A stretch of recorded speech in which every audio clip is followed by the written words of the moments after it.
Во-первых, я очень сочувствую Мустафе, очень сочувствую. Во-вторых, я так понимаю, что это чеченские ребята, которые его избили. Ну, по крайней мере, сейчас видят некоторые в этом чеченский след, хотя, ну, по факту, подобных молодчиков, Вы представители знаете, различных национальностей на дорогах Киева. Я вот хочу сказать, что я с большой любовью отношусь к чеченцам. И я объясню почему. Во-первых, это пострадавший народ. Чеченцев и ингушей вывезли весь народ, Сталин в свое время, с родных мест, с родных краев и просто обрек на уничтожение целый народ. Это очень интересный народ, очень гордый народ, с большими традициями. Я служил в армии, я уже год отслужил, и мне поручили командовать ротой молодых солдат. Сержантом у них там был, и там было более 100 человек, из них 20 чеченцев. Я в этих ребят влюбился, я вам честно скажу. Они все с понятиями, они все были очень хорошо воспитаны.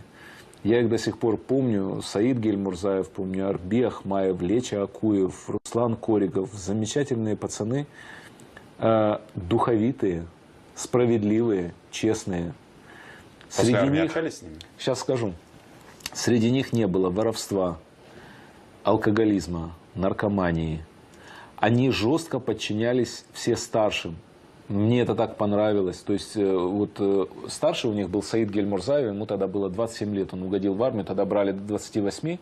И они все с уважением относились. И они мне говорили, что, ты знаешь, у нас в Чечне, если человек старше тебя на минуту, мы уже оказываем ему уважение. Уважение к старшим, безупречные правила поведения и высокий дух.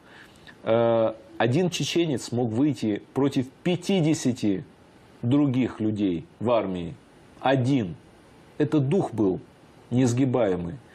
Я чеченцев очень люблю, вот не скрываю. И меня поразило, если это чеченские ребята были, я думаю, что им их родные объяснят, что нельзя бить 5 одного или в 6. Это противоречит чеченским понятиям, чеченским законам, духу чеченскому. Это исключено.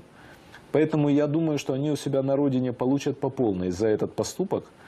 Часть из них в Киеве родилась, в Киеве выросла. Им старшие объяснят.